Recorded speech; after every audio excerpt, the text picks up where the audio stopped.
Hello, ഇതെന്താ ഇപ്പോൾ തുണിയില്ലാണ്ട് നിൽക്കുന്നത്, അതും റോഡിൽ. പറയാം, നിങ്ങൾക്ക് ഈ അട്ടേറെ കണ്ടപ്പോൾ മനസ്സിലായിട്ടുണ്ടാവും. ഇതിന് തൊട്ട് മുന്നേ നമ്മൾ കൃഷ്ണനാക്കി ഒരുക്കിയത് ഇതുപോലെ അടിപൊളി കുറേ ഫോട്ടോസും വീഡിയോസും ഒക്കെ എടുത്തിട്ടുണ്ടായിരുന്നു.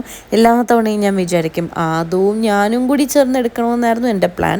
പക്ഷേ ഈ കല്യാണത്തിരക്ക് കാരണം എനിക്ക് നിന്ന് തിരിയാനുള്ള സമയം ഉണ്ടായില്ല. അപ്പോൾ ആദൂനെയും ദുവാമയും വെച്ചിട്ടൊരു ഷൂട്ട് സെറ്റാക്കാമെന്ന് വിചാരിച്ചു.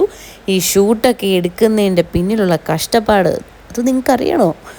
അപ്പോൾ അതിൻ്റെ ഇടയിൽ ഒരു വലിയ സർപ്രൈസ് ഞങ്ങൾക്ക് വന്നു, അതും ഫ്രം അർമേനിയ.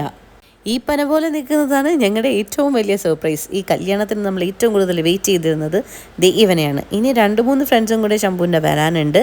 അപ്പം നമ്മൾ ആ ഒരുക്കങ്ങൾ നടക്കുന്നു. അതിൻ്റെ ഇടയിൽ മുണ്ടും ഡ്രസ്സും ഒക്കെ അഴിച്ചിട്ടിട്ട് ചെക്കൻ അവിടെ ഓട്ടം തുടങ്ങി. അപ്പോൾ ഇനി ബാക്കിയുള്ള അപ്ഡേറ്റ്സ് എല്ലാം വരുന്ന വീഡിയോസിലെല്ലാം കാണാം കേട്ടോ. Bye bye.